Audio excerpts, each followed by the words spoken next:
ত্রিভুজ আকৃতির ছবিগুলির রং। চলো দেখি। খাতার পাতায় আমি যে টুপিটা এঁকে নিয়েছিলাম সেটা রং করতে ব্যবহার করেছি রেড কালার বা লাল রং। ছোট্ট বন্ধুরা, তোমরা আমার মতো চারিধার বর্ডার করে নিয়ে মাঝ বরাবর সুন্দর করে কালার করে নিতে পারো। আর যে গোল আর নিচে যে বর্ডারটা রেখেছিলাম ওই দুটির মধ্যে ব্যবহার করেছি সাদা রং। এইভাবে আমি টুপিটাকে কমপ্লিট করেছি।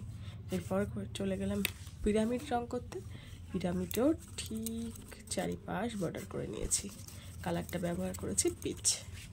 তোমরাও তো আমার মতো এইভাবে কালার করে নিতে পারো। আর পাশে পিরামিডের যে অংশটি দেখা যাচ্ছে ওখানে ব্যবহার করেছি ইয়েলো আকার বা ডিপ হলুদ। এইভাবে আমি পুরো পিরামিডটিকে সুন্দর করে রং করে নিই। পিরামিডটির নিচের তল বোঝানোর জন্য ব্যবহার করেছি গ্রে কালার। তোমরাও এইভাবে কালার করে নিতে পারো। Thank you.